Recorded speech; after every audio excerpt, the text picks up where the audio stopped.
Karena dasar hukumnya begini, Bu. Allah itu nggak mau kita sedih, Allah nggak mau kita susah, Allah nggak mau kita celaka, Allah mau kita bahagia, senang. Terbukti kita disuruh bahagia. Ini solusinya. Kalau kita lagi ada masalah, ini termasuk solusi. Kalau ibu-ibu dan ibu-ibu mau dapat jalan keluar cepat dari masalah yang sedang dihadapi, kalau semua yang Allah ujikan itu Allah tahu, itu poin dulu. Dan Allah akan balas dengan pahala yang berlipat yang mungkin Bapak Ibu tidak bisa dapatkan dengan ibadah secara khusus. Di setiap kesulitan ada kemudahan, inna ma'al usri yusra, diulangi lagi, pasti setelah kesulitan ada kemudahan. Jadi untuk apa kita khawatir? Toh ujian itu pasti akan wanita mendapat musibah, walaupun sebenarnya bahasannya global, masuk kepada semua muslim, laki-laki pun termasuk. Namun karena penulis ingin lebih menitikberatkan kaum wanita karena dominan perasaan, kadang-kadang lebih berlarut-larut dalam sebuah ujian, maka diberikan jalan keluarnya. Dan hanya bisa panduan wahyu yang memandu seseorang itu pada sesuatu yang tepat. Ya, karena memang dalam musibah itu ada saja perasaan-perasaan gundah, gelisah, ya, dan tidak tahu kapan ada jalan keluarnya. Maka tidak ada yang bisa memberikan jawaban kecuali Allah Subhanahu wa taala. Karena sering kami bahasakan, kalau kita ini lagi sedang ada nikmat, maka yang ciptakan kita Allah, yang ciptakan nikmat itu Allah, yang bisa pertahankan hanya Allah.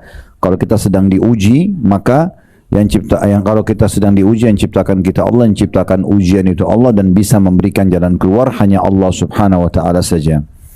Dan di bab nomor 3 ini di halaman, kita mulai itu hari dari halaman 39 ya. Jadi kita jangan lupa judul induk dari yang sedang kita bahas adalah kiat-kiat mengubah musibah menjadi rahmat. Dan kita sudah sampai di poin nomor 13 pada kesempatan yang lalu tentunya, yaitu setelah menyadari bahwa berkeluh kesah tidak akan menolak musibah, melainkan hanya akan menambah kepedihan, maka gantilah keluh kesah itu dengan zikir kepada Allah Ta'ala. Jadi kalau misalnya ibu bangun tidur flu, sakit, atau sedang ada orang utang, kita tagih dia nggak bayar, sedang datang musibah itu, ujian itu, maka berkeluh kesah tidak akan memberikan jalan keluar. Daripada cuma keluh kesah, bahkan kita masuk kepada ranah orang lain ya, mana akhirnya akan mendatangkan dosa dan bisa menjadi penghambat baru untuk memberikan solusi dari masalah kita. Lebih baik kita berzikir. Garis bawahi contoh ini ya, supaya ibu lebih paham. Kalau misalnya ibu sedang ke satu tempat, contoh saja, sendalnya dicuri orang, ya, pencuri, dia berdosa dengan curi sendalnya. Tapi ibu kalau keluar cari sendalnya nggak ketemu, di sini perintahnya adalah sabar, karena kan lagi diuji. Apa itu sabar? Terima dulu, oh berarti Allah sedang uji saya, gitu kan? Kita ikhtiar, habis itu cari, nggak ketemu ya sudah, tinggal beli sendal baru, selesai, kan gitu. Tetapi kalau ibu masuk ke ranah lain, misalnya ibu malah caci maki, pencuri ini memang begitu dan begitu, misal dicaci maki, dia berdosa dengan curiannya, kita berdosa dengan cacian kita. Paham nggak? Nah, cacian ini bisa menjadi penghambat untuk mendapatkan solusi, karena buka pintu dosa baru. Cacian itu tidak akan memberikan jalan keluar dari masalah kita. Ya, itu poin. Poin yang lain, juga kalau seandainya Bapak Ibu lagi diuji oleh Allah Subhanahu wa taala, cacian itu tidak akan memberikan jalan keluar, keluh kesah tidak memberikan jalan keluar. Yang memberikan jalan keluar justru introspeksi diri. Jangan buru-buru menyalahkan orang yang menjadi penyebab. Ya, itu paling baik, bijaksana ya. Kita lagi jalan ditabrak mobil sama orang. Oke, dia salah. Dia salah dengan perbuatannya. Tapi yang paling pertama seorang mukmin lakukan, dia dulu astagfirullah. Dosa apa ini yang saya lakukan? Kok mobil saya ditabrak? Misal, contoh ya. Begitu, itu yang benar. Nah, introspeksi diri ini, kalau memang betul tabrakan tadi itu disebabkan karena memang kita pernah tabrak mobil orang, kita pernah dosa, itu jadi pembersihannya. Kan gitu, itu jadi pembersihan. Jadi, jangan buru-buru menyalahkan sebab-sebab yang ada. Tetapi kita bagaimana? Kembali dulu kepada Allah Subhanahu wa taala. Karena dasar hukumnya begini, Bu. Allah itu nggak mau kita sedih, Allah nggak mau kita susah, Allah nggak mau kita celaka, Allah mau kita bahagia, senang. Terbukti kita disuruh bahagia. Kita disuruh hidup senang, kita boleh pakai baju bagus, makan yang enak, minum yang enak, biologis yang halal, pasangan suami istri, punya keturunan, apa saja boleh. Tapi dengan cara yang betul gitu ya. Jadi Allah mau kita bahagia. Kapan kita terjerumus dalam satu ujian, itu kalau seandainya kita lakukan pelanggaran. Ujian itu tujuannya agar kita kembali kepada Allah. Jadi poin yang paling bijaksana adalah introspeksi diri. Jadi jangan buru-buru salahin orang, gitu kan? Coba introspeksi diri. Kemudian yang ketiga, kalau itu berhubungan dengan masalah benda, ingat semua benda di muka bumi itu punya ajal, punya batas waktu. Jangan habiskan energi marah pada benda yang sudah rusak. Contoh misalnya, pernah terjadi di masa Nabi Muhammad SAW, ada seorang sahabat baru beli piring, dipecahin oleh pembantunya. Lalu dia caci maki pembantunya nih. Akhirnya dilapor kepada Nabi, ya Rasulullah, ada seseorang pembantunya pecahin piring, tapi dia caci maki itu kayak caci makiannya itu melampaui batas gitu. Sebuah piring tapi dibalas dengan sekian banyak cacian. Lalu Nabi SAW panggil orang itu, tanya, kenapa kau caci maki pembantu? Dia bilang, ya Rasulullah, piring baru saya beli dipecahin. Kata Nabi SAW, jangan kau caci maki dia, perhatikan ini ya, karena piring yang dia pecahkan punya ajal sebagaimana kau punya ajal. Maksudnya apa? Kalau bukan pecah di tangan pembantu, pecah juga di waktu itu, pasti pecah. Ini faham ini baik-baik. Itu kalau berhubungan dengan masalah benda. Kalau saatnya dia rusak, saatnya dia hilang, pasti terjadi. Itu apa marah-marah? Nggak ada manfaatnya. Coba kalau kita sangka baik dengan Allah dan kita punya ilmu. Oh, sendal saya hilang tadi. Ya udah, Allah mau saya ganti sendal baru. Ya mudah-mudahan itu jadi sedekah buat saya. Selesai. Kan selesai. Daripada kita marah-marah, nggak kembali juga sendalnya. Nggak ada manfaatnya, gitu kan? Ini poin-poin yang harusnya kita jadikan sebagai pondasi kita dalam menghadapi masalah-masalah. Gitu. Jadi akhirnya jadi ringan semuanya karena kita tahu itu adalah bahan introspeksi diri, pembersihan dosa dan seterusnya. Nah ini poin.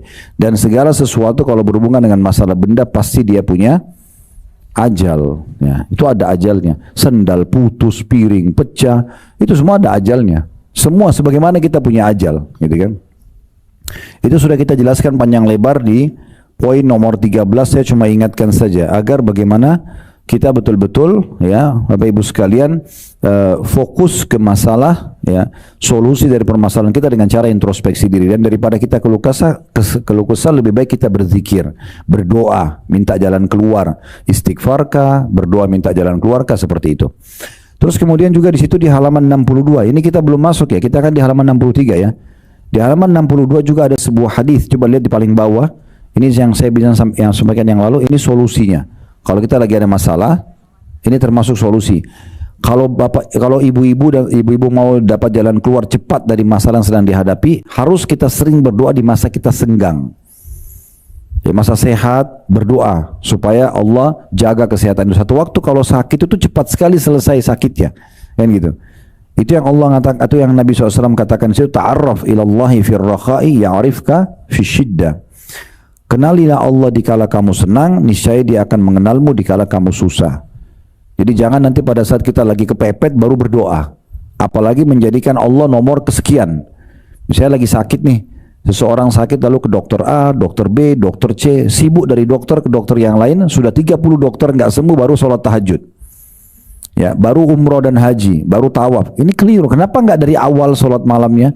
Kenapa kan dari awal dia pergi umroh, tawaf, berdoa, gitu kan?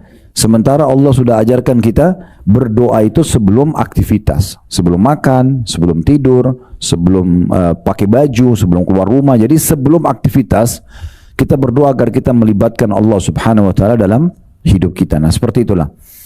Baik, kita masuk sekarang kiat ke-14 ya dari bab nomor 3 ini, bagaimana mengubah musibah itu menjadi ya rahmat dan kasih sayang Allah Subhanahu wa taala. Yaitu berserah diri kepada Allah Ta'ala dan mengikuti apa yang Allah Ta'ala ridhohi. Jadi kalau sudah terjadi, tidak ada manfaatnya berkeluh kesah, maka kita terima sebagai keputusan Allah, kemudian kita tawakal kepada Allah. Tetap ikhtiar, lalu serahkan kepada Allah. Penuh keyakinan Bapak Ibu sekalian dalam hati, kalau Allah maha melihat kita, Allah maha mengetahui. Allah tahu yang itu datang, bukan Allah tidak tahu. Cuma Allah mau kita lebih manja, lebih merengek sama dia, mohon kepadanya, seperti itu memahaminya. Sehingga kita selalu berada di koridor ataupun di sebuah zona yang aman karena kita selalu bersama Allah yang sedang menguji kita itu. Karena kalau kita lagi diuji, yang ciptakan kita Allah, yang ciptakan ujian Allah, yang bisa memberikan jalan keluar hanya Allah, nggak ada yang lain.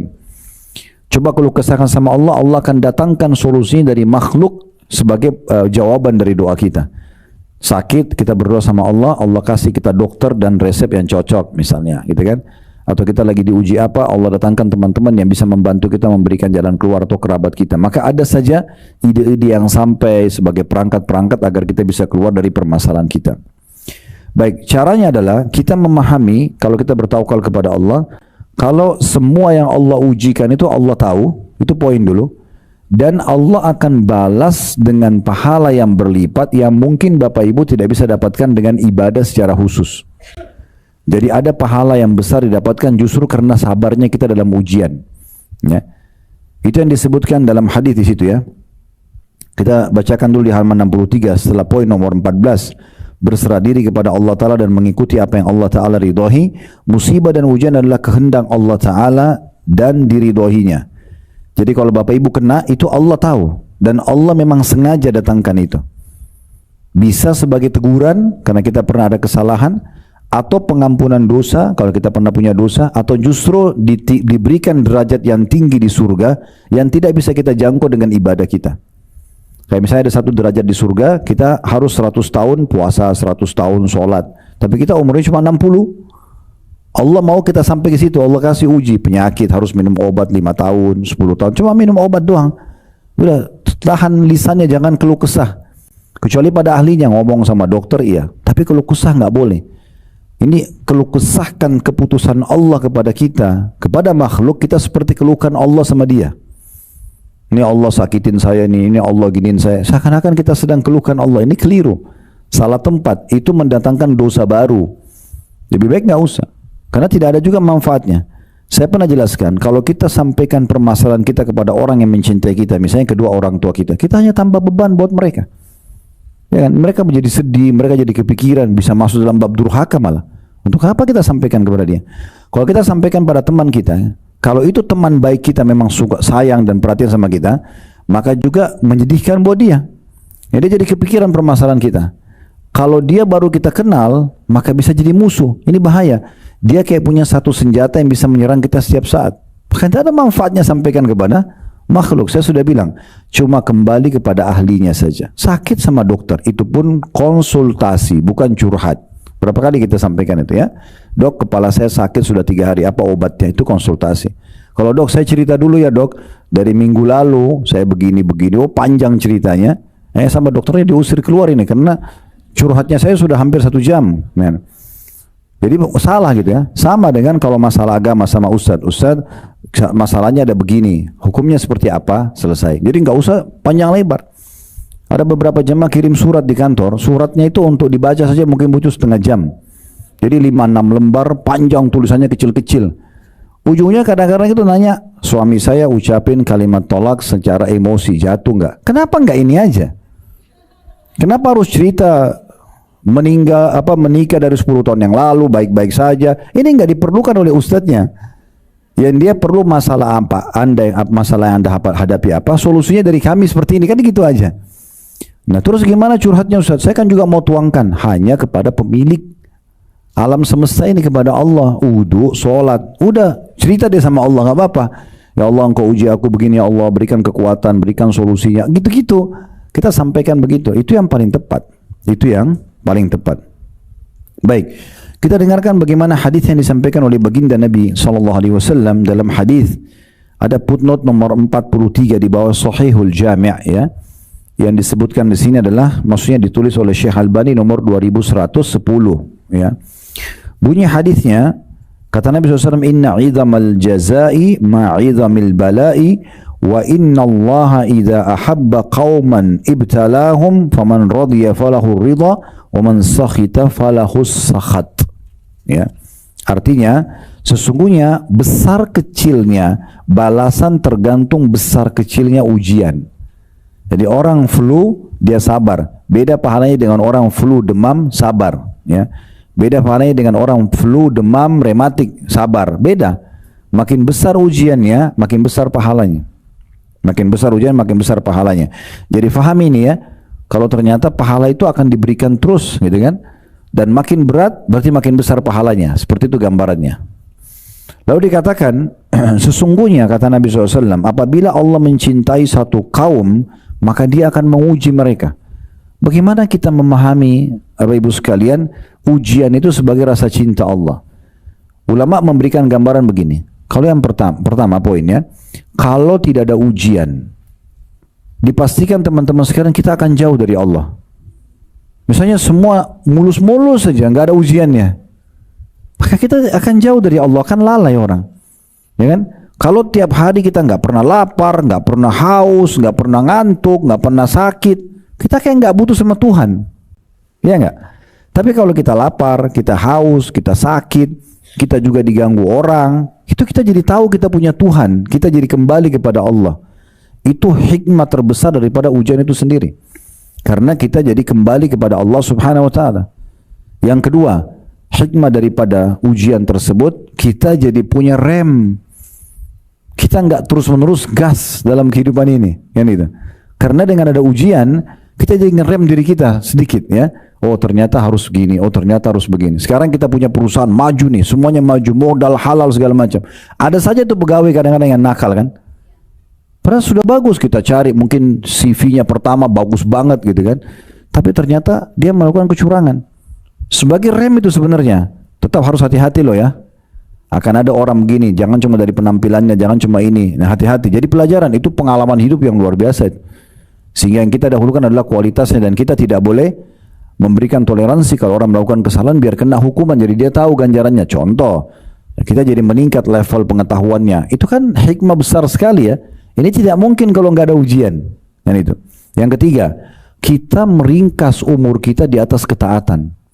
Orang kalau lagi sakit nih, misal naudzubillah dia biasa tiap malam sibuk dengan dosa-dosa, karaoke, diskotik segala macam.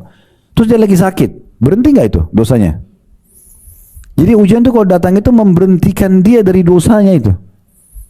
Siapa tahu dengan dia sakit dia jadi sadar, bisa saja. Ada orang, satu syekh di Riyadh, kalau kita mungkin Indonesia kiai atau ustadz gitu, dia punya satu kebiasaan unik. Kebiasaannya itu salah satu yang dia programin selain ngajar di masjid, punya ngajar di sekolah gitu, dia juga sering kalau waktu lowong dia minta izin sama pemilik rumah sakit swasta, kepala rumah sakitnya untuk izinkan dia keliling kamar-kamar. Yang dia mampu aja, hari ini 5 kamar, 10 kamar, dia ketemu sama pasien-pasien lalu dia doakan, sabar ya, doa, didoain gitu. Gitu-gitu aja untuk cari pahala jenguk orang sakit dan ngajarin, mungkin ada yang nanya hukum juga, tata cara sholat kalau lagi stroke, nggak bisa bergerak di ranjang, cara wudhunya gimana, gimana kalau kotorannya dibersihkan, kan banyak hukum-hukum syar'i.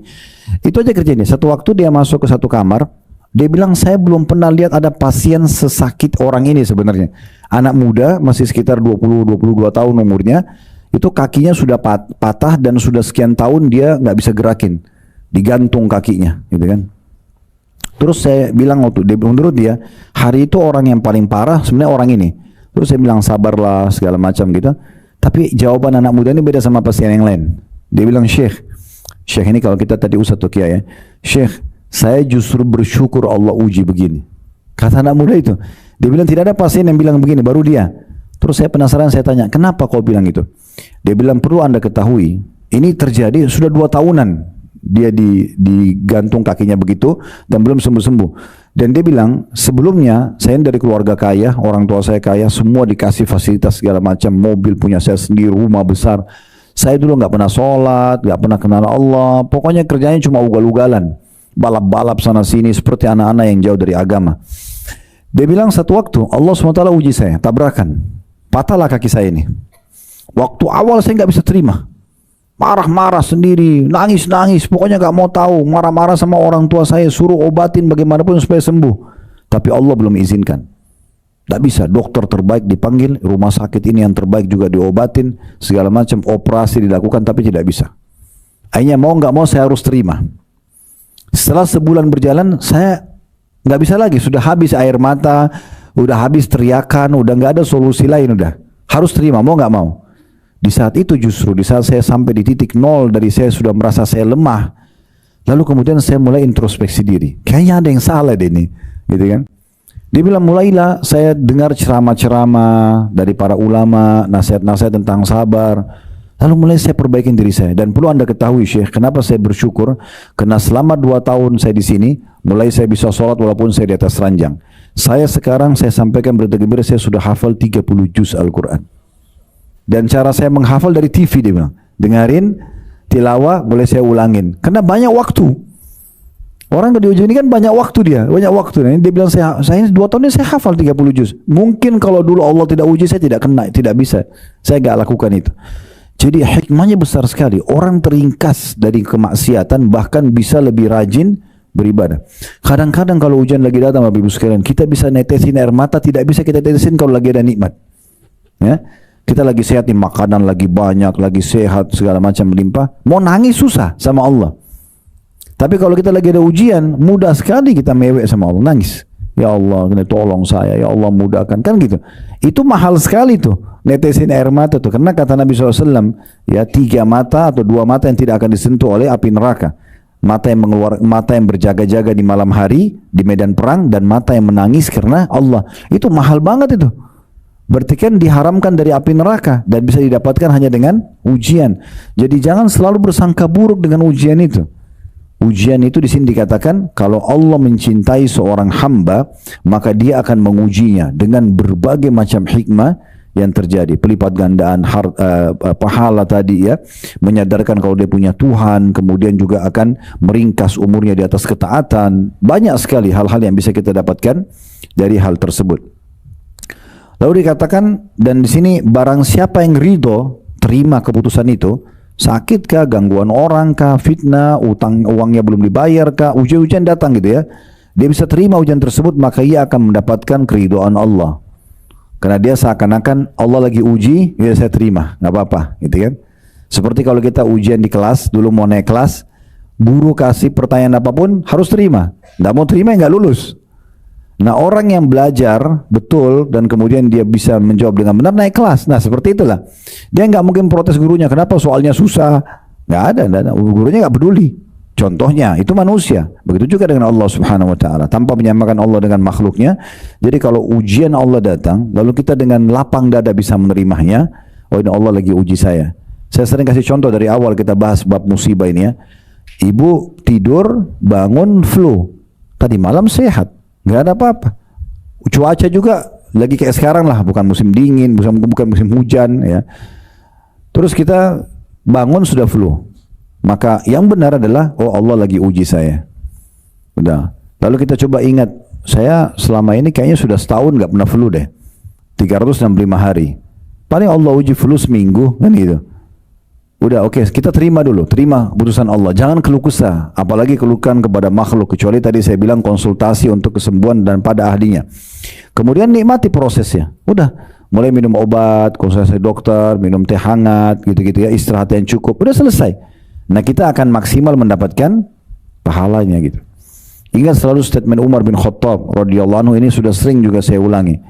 Orang yang diuji oleh Allah itu ada 2 keadaan. Keadaan yang pertama yang paling ideal, dia terima sebagai keputusan Allah, kan?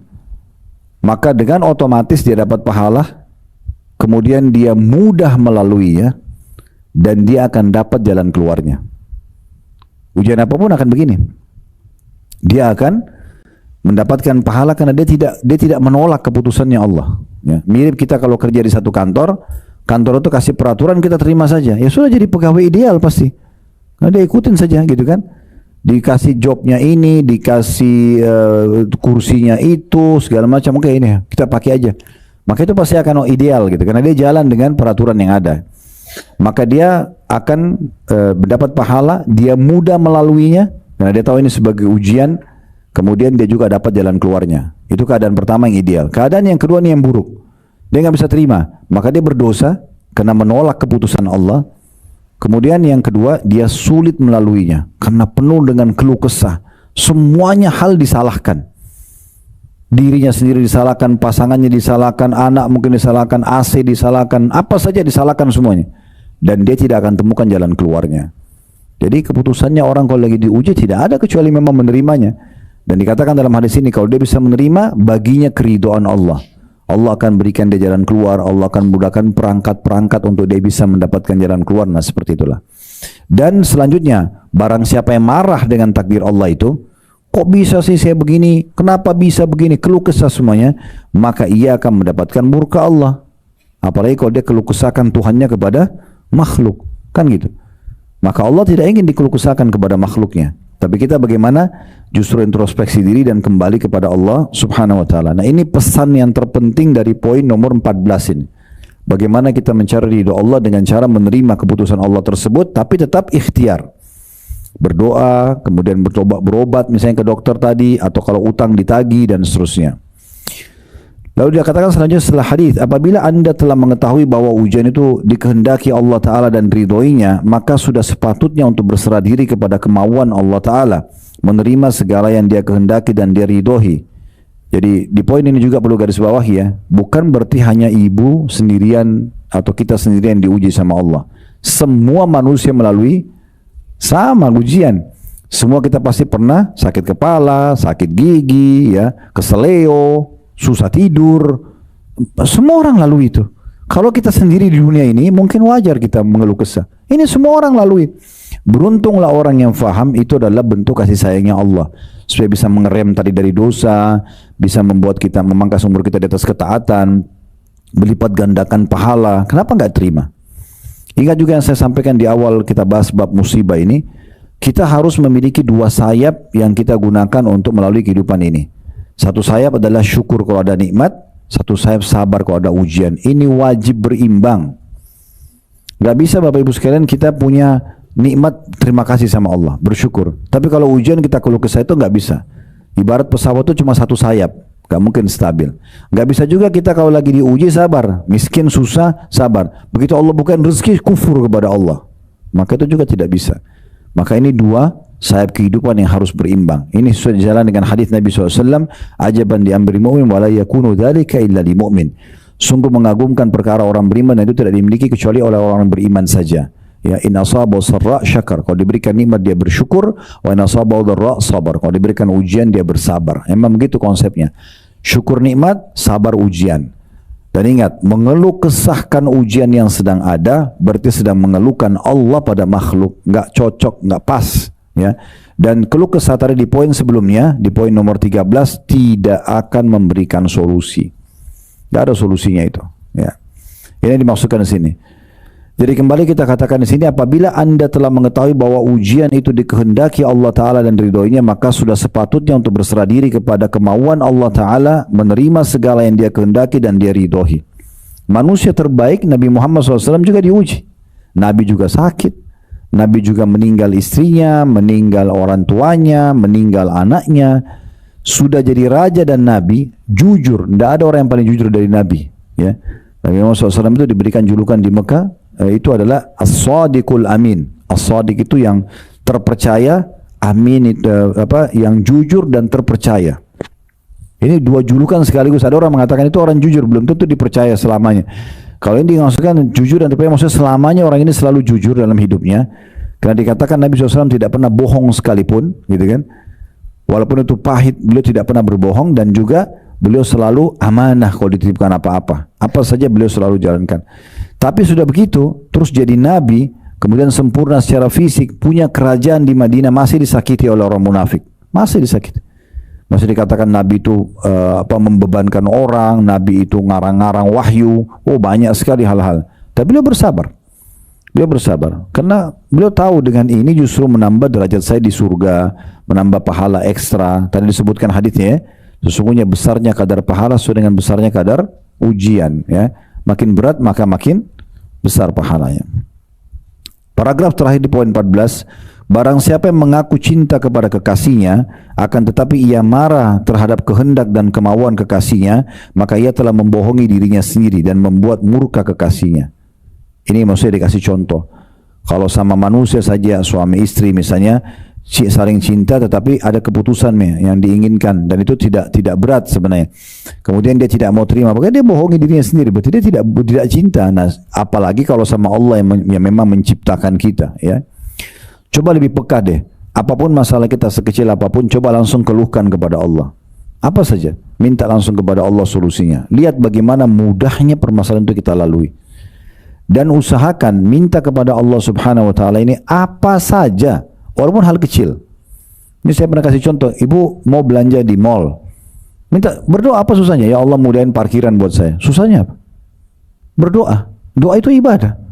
Ya kan gitu. Berdoa, kata para ulama, doa itu belum dilihat jawabannya itu tetap ada pahalanya karena dia ibadah. Apalagi kalau diberikan jawaban, kan gitu. Itu di poin 14-nya. Kita masuk poin ke-15 tentang bagaimana mengubah musibah menjadi rahmat. Bergembira dengan musibah dan mengharapkan pahala atas musibah tersebut. Disebutkan bahwasanya Rasulullah SAW ditanya tentang siapa saja orang yang diuji dengan ujian yang berat, maka beliau menjawab para nabi dan kemudian orang-orang saleh setelahnya. Beliau menggambarkan sifat mereka dalam sabda beliau, wa in kana ahaduhum la yafrahu bil bala'i kama yafrahu ahadukum bir rakha. Salah seorang di antara mereka ada yang bergembira dengan ujian atau musibah sebagaimana gembiranya kalian ketika mendapatkan kelapangan. Hadis ini sahih, diriwayatkan oleh atau disahihkan oleh Syekh Albani, ya, di bawah ada footnote nomor 44. Jadi kita coba garis bawahi 2 poin, ya. Kalau ibu dan bapak mau sampai kepada level yang lebih baik dari sebelumnya, ya. Level yang terbaik dalam ibadah, bapak ibu ibadah bukan lagi mengejar keutamaannya. Itu standar sekali kalau saya sholat malam supaya doa saya diijabah. Itu standarnya. Saya sholat malam supaya saya dapat pahala nanti di akhirat. Itu standarnya. Saya haji sama umroh supaya saya menambah timbangan amal saya hari kiamat, supaya dosa saya dimaafkan, supaya saya masuk surga. Itu standarnya. Karena kita mengejar apa yang dijanjikan, ya. Mau level lebih baik, itu kita menyembah Allah bukan lagi ngejar keutamanya, tapi karena kita bersyukur kepada Allah. Itu level tertingginya. Itulah di mana dalam hadis sahih ditanya kepada Nabi SAW oleh istrinya Aisyah radhiyallahu anha, kenapa anda sholat malam sampai kaki anda pecah-pecah? Padahal Allah sudah ampuni dosa anda yang lalu dan akan datang. Apa kata Nabi? Saya mau kejar keutamaan sholat malam supaya saya masuk surga? Enggak. Beliau mengatakan, afala akunu abdan syakura. Apakah saya tidak bisa menjadi seorang hamba yang bersyukur? Jadi sudah sampai pada level sholat, puasa, sedekah, haji, umrah. Ini bukan lagi mengejar keutamanya. Sudah levelnya karena rasa syukur kepada Allah. Ingin mengabdi sama Allah karena sudah terlalu banyak makanan yang Allah kasih, minuman Allah kasih, pakaian Allah kasih, sehat badan sekian tahun, itu dibalas dengan rasa syukur. Ini level tertinggi dari ibadah itu. Nah, sama juga dengan ujian. Di sini hadis ini, saya bilang tadi kita perhatikan 2 hal di poin nomor 15 ini. Dalam ibadah level tertinggi adalah kita beribadah bukan lagi kejar keutamaan tapi karena bersyukur. Di dalam musibah kita menerimanya dan gembira kita menerima ujian tersebut, ini level tertingginya, ya. Mungkin melalui proses. Tapi kalau Bapak Ibu bisa, Masya Allah, itu bagus banget. Jadi bagaimana kalau ada ujian datang, yang paling pertama kita gembira, ya, sebagaimana kita gembira kalau nikmat ada. Kita tunjukkan sama Allah, ya Allah, kau uji saya apapun saya bisa terima. Nah, itu level tertinggi dalam ujian kalau datang. Pahalanya paling besar tuh. Perhatikan di sini sabda Nabi SAW tadi, ya. Salah seorang dari mereka yang sudah sampai pada level iman tertinggi itu, mereka gembira dengan ujian atau musibah sebagaimana gembiranya kalian ketika mendapat kelapangan. Bukan berarti mereka berharap musibah, ya, bukan. Tetapi kalau sedang terjadi, mereka langsung menganggap dan sangka baik sama Allah. Oh, Allah akan tinggikan derajat saya, Allah akan lipat gandakan pahala saya, Allah akan bersihkan dosa-dosa saya dengan ini. Jadi dia langsung menerima itu dengan lapang dada. Itu luar biasa itu, ya. Dan salah satu poin penting kata Ibnu Qayyim rahimahullah, maksimal dalam pahala ujian itu jangan keluh kesahkan Allah pada makhluk. Jangan keluh kesahkan Allah, karena Allah sedang menentukan itu dengan pengetahuannya. Allah tuh tahu kita diuji dengan itu. Dan ada berita gembira yang lain Bapak Ibu sekalian, juga dalam hadis yang lain kata Nabi SAW, Allah tidak akan menguji seorang hamba di atas kapasitasnya. Jadi kalau Bapak Ibu lagi diuji sesuatu, yakin itu Allah tahu kita mampu lalui. Makanya tidak semua orang sama ujiannya, karena Allah sesuaikan dengan kadar kemampuan dia.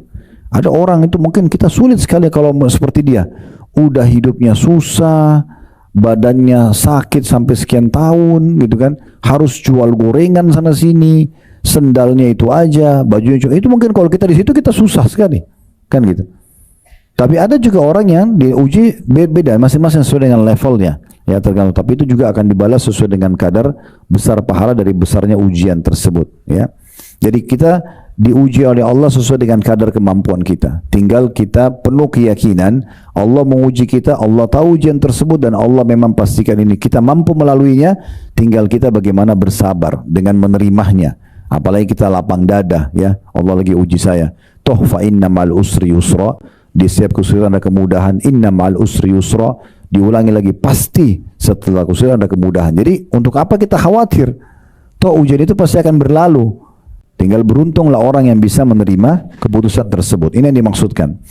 Selanjutnya dikatakan, bagaimana kalau seseorang itu menangis atas mayit? Kalau ada mayit mati kemudian dia menangis. Sebelum meninggal dibolehkan menangis, akan tetapi setelah meninggal tidak diperbolehkan, kata beliau. Di sini yang dimaksud tangisan itu terisak-isak, ya, berlebihan dalam sedih. Itu nggak boleh kalau dalam kematian, ya.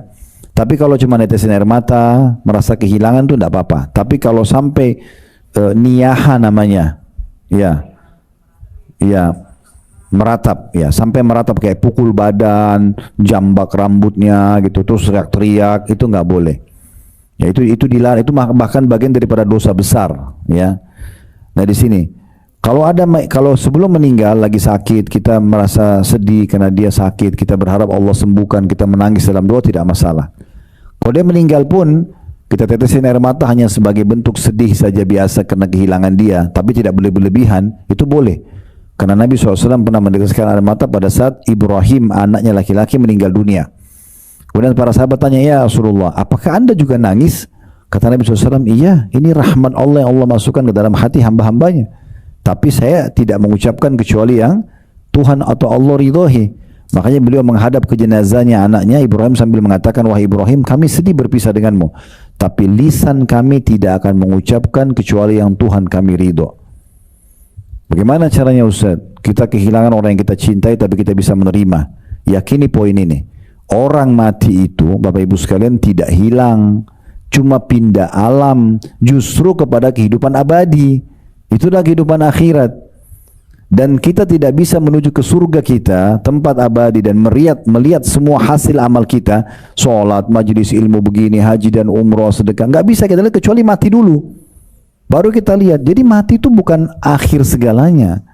Terutama bagi seorang muslim, dia awal segalanya. Dia awal segalanya. Justru orang yang mati itu sudah menuju ke Tuhannya, dia sudah lihat. Makanya para sahabat itu, kalau mereka sedang sakit keras atau ada temannya lagi sakit keras, sudah mau meninggal nih, teman-teman yang lain datang lalu mengatakan berita gembira buat kamu. Kok bisa orang mau mati dibilang berita gembira? Mereka jelasin, karena sebentar lagi kau akan ketemu sama Allah, kau akan ketemu dengan Rasulullah, kau akan lihat hasil amalmu. Begitu mereka memahaminya. Jadi mereka tidak anggap mati itu akhir segalanya. Kita berpisah dengan anak, ibu misalnya melahirkan nih, punya anak bayi, kita merasa sedih, tadinya kita berharap dia tumbuh besar, toh kita akan ketemu sama dia, kan gitu. Itu keyakinan orang muslim, itu rukun iman kita. Ibu nggak boleh ragu itu, kalau kita akan ketemu dengan dia. Dan Nabi SAW bilang, tidak ada yang meninggal bayi ya, dan meninggal sudah sangat tua, nenek 120 tahun misalnya, kecuali akan dibangkitkan umur 33 tahun. Nggak ada lagi anak bayi nanti di akhirat, nggak ada lagi orang tua. Ini keyakinan kita, rukun iman, nggak boleh ragu. Jadi untuk menghibur diri kita kalau ada orang meninggal, supaya kita tidak berlebihan, kita nggak berpisah selamanya, dia cuma pindah alam. Yang penting kita harus punya tiket yang sama, iman dan amal soleh, harus itu, sehingga sama-sama nanti menuju ke surga. Nah itu yang dimaksudkan. Jadi kita kembali tadi, boleh nggak menangis pada saat ada orang yang meninggal? Boleh jawabannya, tapi nggak meratap tadi ya, nggak teriak-teriak, nggak doa-doa buruk, nggak pukul badan kita, nggak boleh. Tapi kalau sampai kita meratap, hukumnya dosa.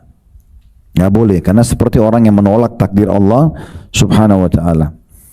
Rasulullah SAW bersabda, ada hadis itu ya, di footnote nomor 45 di bawah ya, yang berbunyi, da'hunna fa'idha wajaba fala tabkiyanna bakiyah. Biarkan para wanita itu menangis, dan apabila telah meninggal maka tidak boleh ada seorang wanita pun yang menangis. Ini Nabi SAW bilang kepada keluarga seorang sahabat yang pada saat dia mau meninggal, istrinya, anaknya, ibunya menangis gitu, takut bersedih melihat dia mau meninggal. Tapi Nabi izinkan, silakan kalau mau nangis sekarang. Tapi nanti kalau sudah meninggal nggak boleh lagi nangis, karena memang sudah Allah tentukan, takdir Allah. Jangan tidak terima. Toh kita akan ketemu. Nah itu loh.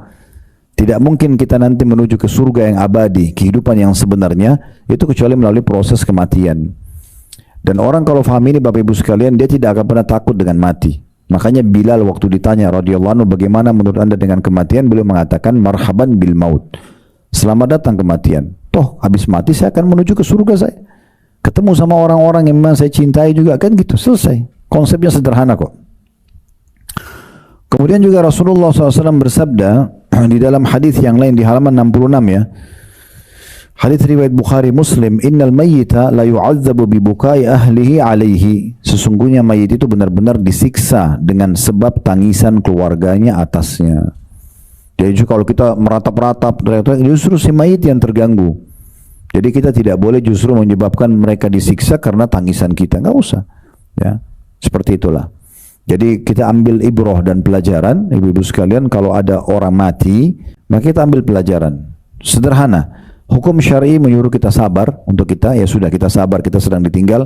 Dengan tadi saya bilang cara mengobatinya, toh kita akan ketemu sama dia, bukan pisah selamanya.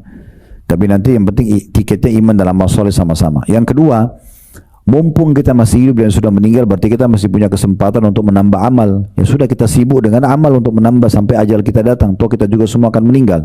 Yang ketiga, tambahkan amal buat dia, buat si mayit, sedekah buat dia, haji dan umrah buat dia, doain dia, itu clear, selesai. Udah jalani kehidupan biasa aja sudah setelah itu. Nah ini poinnya. Selanjutnya paragraf setelah hadis tadi itu, hadis di atas menggunakan lafaz al-mayyit. Maka hadis tersebut menunjukkan bolehnya menangis sebelum seseorang meninggal. Karena orang yang belum meninggal tidak dikatakan mayyit. Sebelum meninggal masih ada harapan, maka dibolehkan menangis. Adapun setelah meninggal maka terputuslah harapan dan takdir telah pasti, maka tidak berguna lagi tangisan. Ya, artinya tidak akan membangunkan lagi dia. Tapi kalau orang sakit mungkin masih bisa sembuh gitu. Maksud lafaz la yu'adzab atau sungguh akan disiksa mayyit kalau keluarganya nangis, ya, mengandung arti yang umum, mencakup al-alam atau tersakiti, dan juga mengandung makna al-iqab atau balasan dosa. Maka dalam hadis ini yang dimaksud adalah si mayit akan tersakiti akibat ulah keluarganya yang menangisinya. Maka kasihanilah si mayit dengan tidak menangisinya. Jadi langsung saja, ini juga Bu ya, fahami poin penting juga dalam Islam. Kita dalam Islam diajarkan kalau ada masalah maka ingat 6 huruf ini, solusi. Jadi masalah sama dengan solusi. Nggak usah pikir lagi kenapa terjadi, apa sebabnya. Nggak penting itu. Masalah solusi. Lapar, makan, clear. Nggak usah bahas kenapa saya lapar ya, karena saya tidak makan 8 jam. Apa gunanya? Nggak ada manfaatnya. Masalah solusi. Itu selesai. Ya? Lagi sakit kepala minum obat. Ngantuk tidur. Kan sederhana aja kan. Nah seperti itu. Itu Islam ajarkan. Makanya Nabi SAW bilang kalau sudah terjadi sesuatu, ucapkanlah qadarallahu wa ma sya'afal. Ini pernah kita bahas di poin kita dulu ya. Ucapkanlah Allah sudah takdirkan dan Allah kerjakan apa yang dia inginkan. Dan jangan pernah membuka pintu lau. Kalau seandainya, karena lau membuka pintu syaitan. Jadi nggak boleh kita ucapin itu. Itu poinnya. Selanjutnya dikatakan makna azab yang menunjukkan arti dalam kurung tersakiti, terdapat pula hadis Nabi SAW yang berbunyi as-safaru qit'atun minal azab.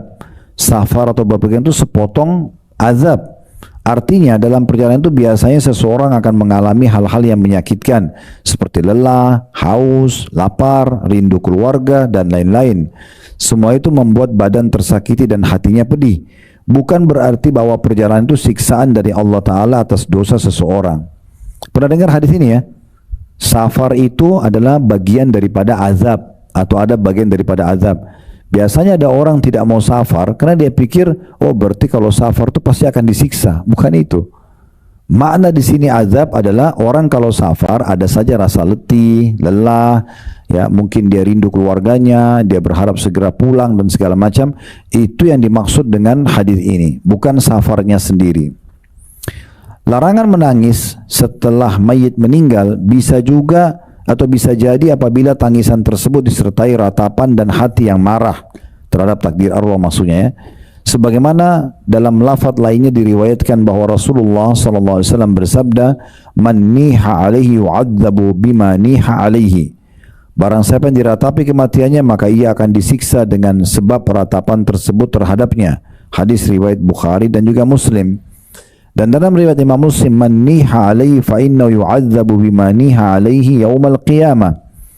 Barang siapa yang diratapi kematiannya, maka ia akan disiksa di hari kiamat dengan sebab ratapan tersebut atau ratapan tersebut terhadapnya.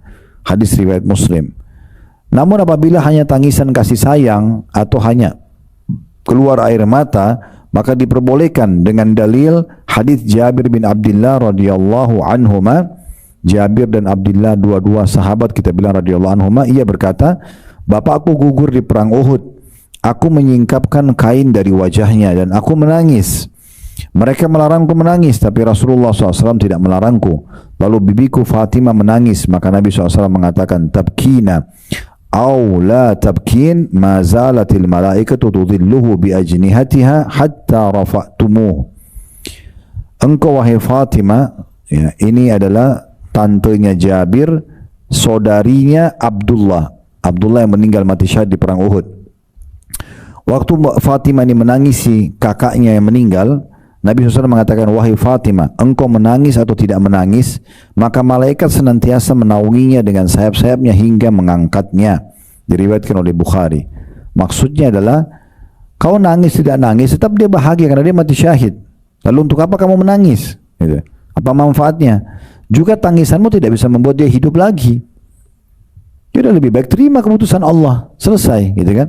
Dengan tadi poin-poin yang kita bilang, kita pikirkan, kita doakan sampai memperbanyak amal buat dia, kita perbanyak amal buat kita, mumpung ajal belum datang, toh kita juga akan meninggal seperti dia, gitu kan? Ini termasuk yang harusnya dilakukan. Dan Rasulullah SAW juga bersabda dalam hadis riwayat Bukhari, "Ala tasma'una inna Allah la yu'adzibu bidam'il 'aini wala bihusnil qalbi walakin yu'adzibu bihadza wa asyara ila lisani aw yarham wa innal mayyita yu'adzabu bibukai ahlihi alaihi." Bukankah kalian semua mendengar? Tanda tanya di situ. Kata Nabi SAW, sungguhnya Allah tidak menyiksa mayit dengan sebab air mata dan tidak juga menyiksanya dengan sebab kesedihan hati. Akan tapi Allah menyiksa mayit dengan sebab ini. Lalu Rasulullah SAW menunjuk lidahnya, ya, yakni apabila lidah itu mengatakan sesuatu yang buruk. Kemudian Rasulullah SAW bersabda, atau Allah akan menyayangi si mayit, yakni apabila lidah itu berkata baik. Rasulullah SAW bersabda, sungguhnya mayit disiksa dengan sebab tangisan ratapan keluarganya atasnya. Jadi di sini hadits ini menjelaskan kepada kita, bukan larangannya kena netesin air matanya. Karena tadi sudah kita bilang bisa netesin air mata, tapi ratapan, teriak-teriak, kenapa dia yang mati, kenapa bukan saya, kenapa bukan si fulan, gitu-gitu. Dia kayak memungkiri takdir Allah. Itu yang menyebabkan dosa yang datang kepada dia. Selanjutnya dikatakan, ketika salah seorang cucu Rasulullah SAW meninggal, maka Rasulullah SAW berlinang air mata. Dan Sa'ad bin Ubadah radhiyallahu anhu bertanya, kenapa ini? Kata Nabi SAW, hadi rahmatun ja'alahallahu fi qulubi ibadi wa innama yarhamullah min ibadi ruhama. Ini adalah bentuk kasih sayang yang Allah Ta'ala jadikan dalam hati hamba-hambanya. Dan Allah hanya mengasihi hamba-hambanya yang memiliki rasa kasih sayang. Hadis riwayat Bukhari dan juga Muslim. Ini yang dimaksud adalah waktu meninggal, ya, salah satu cucu beliau, tepatnya Umamah namanya, anaknya Zainab radhiyallahu anhu ajma'in. Jadi waktu meninggal Nabi SAW sempat netesin air mata, lalu ditanya oleh Sa'ad bin Ubadah, kenapa ya? Apa ini ya Rasulullah? Kok nangis? Nabi bilang, ini adalah rahmat yang Allah masukkan dalam hati hamba-hambanya. Dan Allah hanya akan merahmati orang yang penyayang. Demikian pula ketika putra beliau meninggal yang bernama Ibrahim alaihissalam, maka Rasulullah SAW menangis lalu bersabda, innal aina tadma' wal qalba yahzan wa la naqulu illa ma yarda rabbuna wa inna bifiraqika ya Ibrahim la mahzunun. Sesungguhnya mata menitikkan air mata dan hati juga bersedih, akan tapi kami tidak akan mengatakan sesuatu kecuali yang diridhoi Rabb kami, dan kami dengan berpisah ini wahai Ibrahim sungguh sangat sedih. Maksudnya di sini Nabi SAW ajarkan kepada kita, netesin air mata bentuk kasih sayang nggak masalah. Tapi kalau sudah teriak-teriak, apalagi ngucapin lisan yang tidak baik, ya, Kenapa Allah takdirkan dia mati? Kenapa begini? Kenapa dia harus sakit dulu? Oh, banyaklah yang semua dipungkiri, seakan-akan menyalahkan Allah, makanya jadi dosa buat dia. Bahkan bisa saja mayit menjadi tersiksa karena itu. Baik, kalau ada benar dari Allah, kalau salah dari saya mohon dimaafkan. Subhanakallah wa bihamdika asyhadu an la ilaha illa anta astaghfiruka wa atubu ilaik. Wassalamualaikum warahmatullahi wabarakatuh.